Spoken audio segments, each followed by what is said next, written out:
you could train at the knee of a master for 4 years.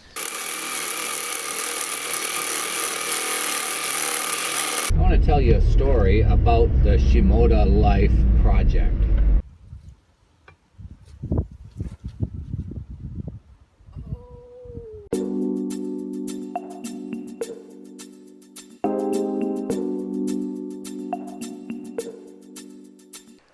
Hi there, welcome back. I've got a couple of small projects to do, and the first one is some kind of sharpening stand or sharpening station. I've got a lot of tools that need to be kept sharp, and I don't have an easy, efficient, effective way to do it. I've got all the implements for sharpening, the grinding stones, the grinding wheels, the files, etc., etc. But I don't have a good place to do it that I can quickly do something effectively. One of the problems is I've got so many different sizes of tools, but what I'm going to focus on today is my chisels, and I'm going to look at a station that can accommodate both the short chisels and the long chisels, okay? And, you know, I don't really know how to go about this, but what I need to do is I need a base, which I've got this big piece of wood here. I need a backer, and I've got this here. And in the base, I have to be able to fit the whetstone right there. And in the backer, I have to have some kind of holding device or hole even where the chisel can sit inside the backer and then slide along the whetstone. But I need to be able to do that for the long one and then also for the short one, so you can see the dilemma here. So what I've decided is I need to have a removable backer, okay, be able to take this in and out, and also be able to place it up close right here so that I can put the short chisel in, lift it out, plop it in back there so I can fit the long chisel in. I think I saw the original concept for this on the Tradesman channel. He built a huge timber frame barn, and he was sharpening his tools all the time, his chisels particularly, and he used something like this. I haven't gone back and reviewed his old videos. I think I saw it a year ago or so, something like that. And I'm adapting it so that I can accommodate short chisels and long chisels. But I think the original design credit goes to the Tradesman channel. Pop over to his channel, by the way. Fantastic channel, his. Okay, pop over there. Okay, so I think the tasks in front of me are: one, make a well for the whetstone. Make a well in the base so that I can plop the whetstone in there and it sits. Second is make a tenon out of the bottom of this with a couple of shoulders, okay, so that it sits down into something.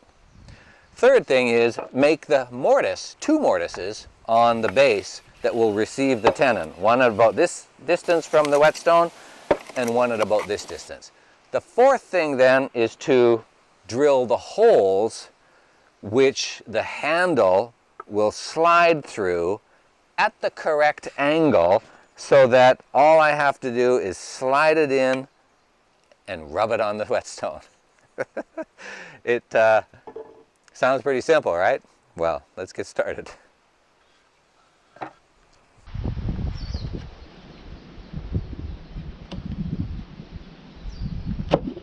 One of the keys to this setup is that we have a 90-degree angle, and you can see it's leaning back the way it's just sitting right now. So I'll have to put a couple of triangles, stoppers right here, you know, perfect 45-degree triangles. I'll glue and tack them there so that when I stick it in, it straightens out. Let's try the other way.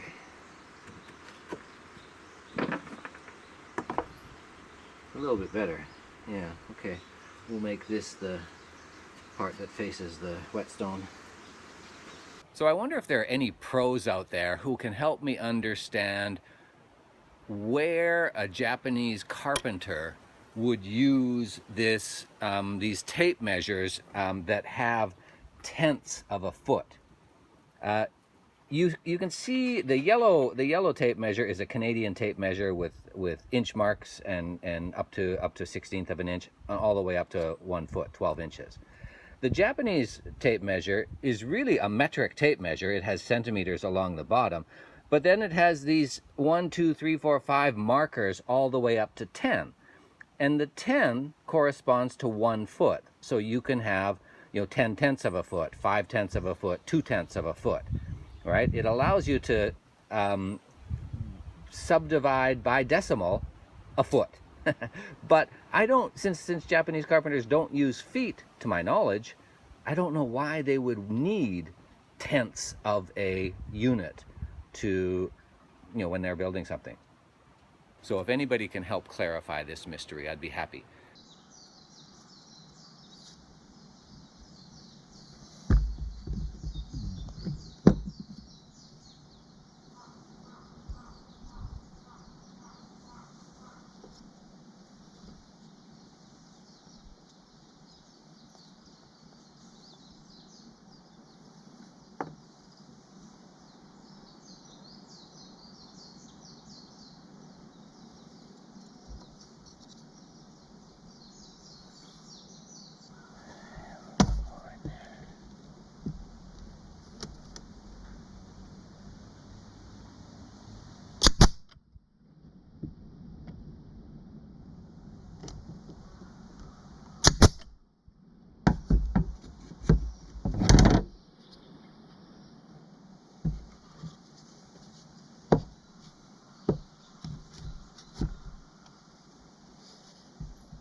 Okay, it's starting to take shape. I can probably cut it off now, right here, so that I don't have such a big unwieldy piece. I will interject early on that this is not a chisel sharpening tutorial. There's, you could train at the knee of a master for 4 years and still not be considered a pro at that. I'm not a pro. What I'm trying to achieve here is a sharpening station that I can go to on the quick and readily set up, give my chisel, whichever chisel I'm using that day, a quick sharpening so that it is effective. I'm not building something that I can kneel at and spend 4 hours doing my chisels on. I'm looking for something that's quick and really effective.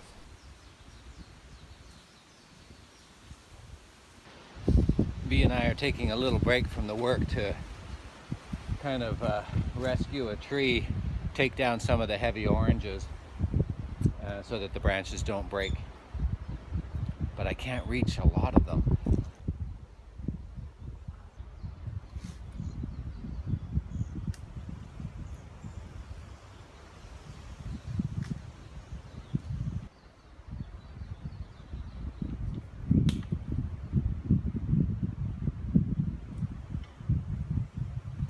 Figure out how the farmers do it.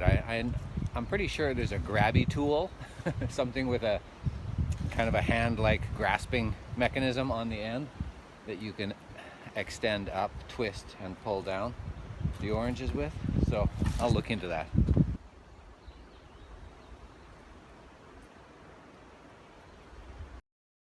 Okay, while B and I are driving in to have some lunch, I want to tell you a story about the Shimoda Life project. Regular viewers will know that the original purpose of the channel has been to document the building of a home and a homestead on my little slice of mountain here in coastal Japan. I bought this property 3 years ago now, and for the last 2 years I've been chronicling the access entry development of the property on this channel. I have been logging, I have been clearing, roads and leveling. I have even, spent 6 months building a tiny house as a practice session for the ultimate big house that I intend to build. So that's always been the purpose of the channel. And so regular viewers may wonder why they're seeing so much content that, compared to a big build like one's own house, seems perhaps trivial. Building a ladder for a loft or building a chisel sharpening station. Well, the fact is, I don't have the big project content, and I'm filling the airwaves with my small projects. Regular viewers will know that for the past 4 full months, I've been on the verge of submitting my building construction application for the big house. I've been working with an architect for 15 months now, and he's been preparing the paperwork to get me to this stage, to get me that application from which we receive an approval, and then I start building the big house. So we've been on the verge of submitting this paperwork since December. Actually, December 4th or 5th, I think, was our last deadline, our 5th deadline for completing this project. And a couple of weeks before that, at the end of November, I got a call from the land management company people, the government office that controls civil engineering projects and anything related to the land. And they were asking some basic questions. They hadn't heard from me in over a year, and the architect hadn't engaged them. It was part of the contract that he solve all land and building related issues. He hadn't engaged them, and that wasn't inappropriate in my mind. But we got this call from them in the end of November, and we had to respond, a call and response scenario. So at that point, just weeks before we were to submit the final application, he put everything on hold. And all of his energy went to responding to the land management call. And that was the appropriate thing to do. So he spent a lot of time in those 4 months negotiating with them, essentially, on how to properly fill out the paperwork that they required. And he had to do some drawings related to the survey maps that we had already done, related to the soil testing that we had already done, related to the tiny house that had already been built. He had to pull that all together, and it took 4 months. At the end of that, we got the nod from the land management people saying, yes, everything is okay, everything is in line with regulations and rules. Please proceed to the next stage, which is the construction application. So because we had been just weeks away, even just days away in November of submitting our package, I assumed that the package was essentially done and that we could just turn it around in a couple of days and submit. And that wasn't the case. He had nothing prepared, and he didn't seem willing to focus on it. And that was just shocking that we weren't prepared. It wasn't what I was led to believe, and now what I believed was that we were months away, still months away from submitting a package. And so at the end of March, beginning of April, I fired him. And let me tell you, folks, making a decision at that stage to end a relationship is really, really difficult. Essentially, we're back to square one. I had my reservations about this guy for a long time. As I said, we've been in a relationship, in a contract for 15 months. And in that time, we had 4 deadlines that we missed, and the 5th deadline that we obviously also missed.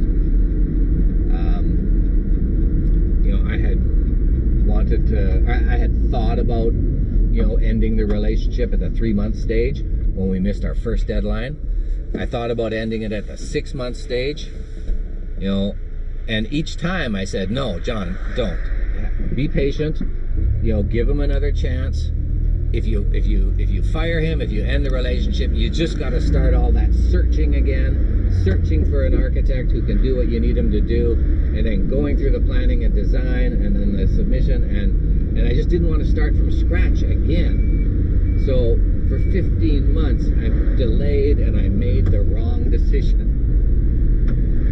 So finally in April I made the right decision. And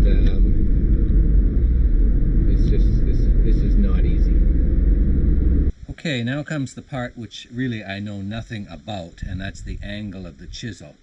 I seem to recall that the angle of the chisel is about 12.5 degrees. But I'm pretty sure every chisel is, well, maybe not every chisel different, probably every chisel in a set is the same angle. All of my long chisels, I bought them in 3 different places from 3 different sets. And I don't know, I'll have to check what the angle is. Here's the problem I'm having. Let's see if I can get this in focus. That is not a straight angle. That is definitely a curved angle. So I have to somehow meet the very tip in my sharpening process.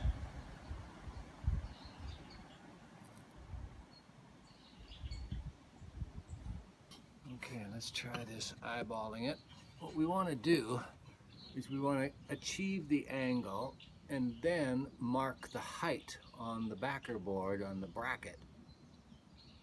And I think that's it right there.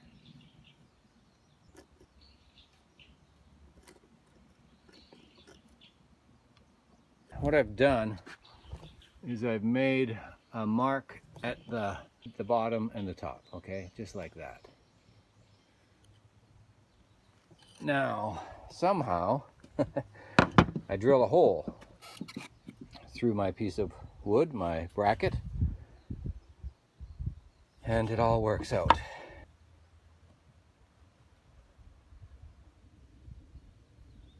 These chisels have a perfectly straight. My big chisels have a perfectly, oh, I don't think we can see it there.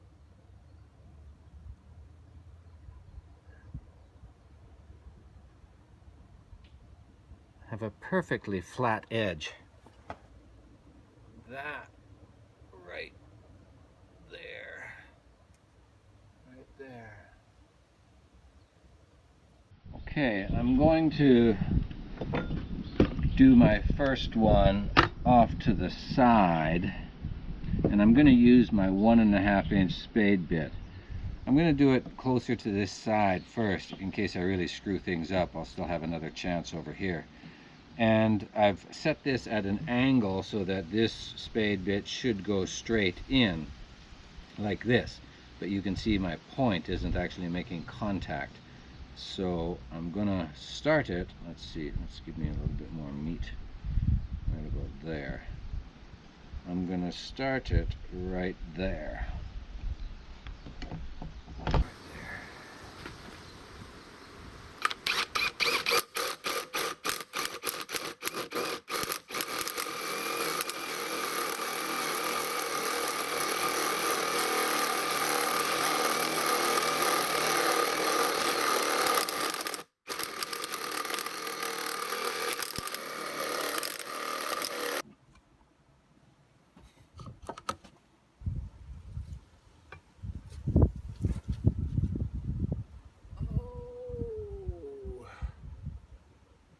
Too low, but I get to correct on the second cut.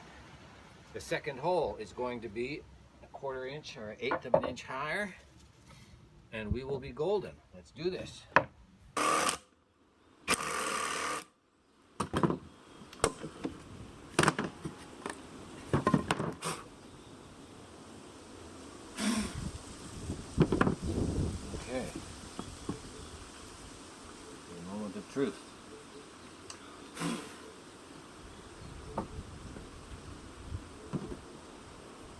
So this is really close. And I won't really know until I start using it how well it's going to work. But you can see the very tip of the chisel is there's a little bit of air between the tip of the chisel and the surface, the white surface. If I lift up the back a little bit, it disappears. You know, I'm not a pro at this, so honestly, I don't know how perfect it has to be to give me a good sharp chisel. So I'm gonna call this done and just work on some cleanup and some smoothing out the rough edges, and then we'll give it a try. So before I call this finished, there's a couple of points on the bottom that I want to level out to give it a better seat against the base. I'm going to do that on the table saw, and then we'll fit.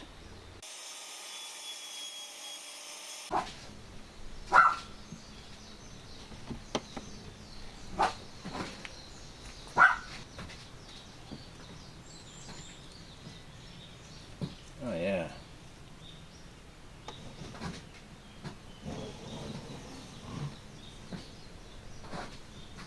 Oh yeah, okay. That's working for me.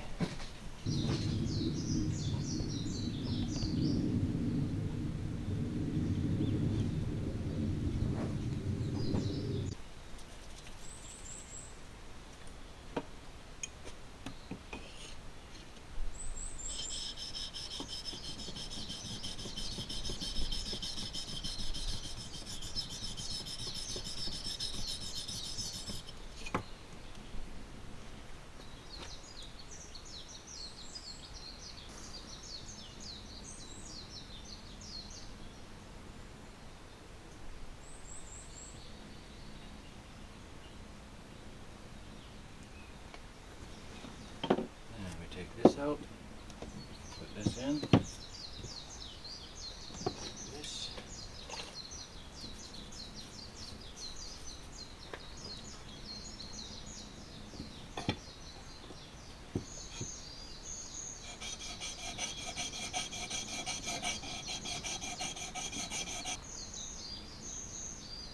So this sharpening station that I'm putting together is not the be-all and end-all. For me, it's as I said, it's a quick and efficient way to set up and set up the proper angle and sharpen my chisels really quickly while I'm working. Thanks for hanging around.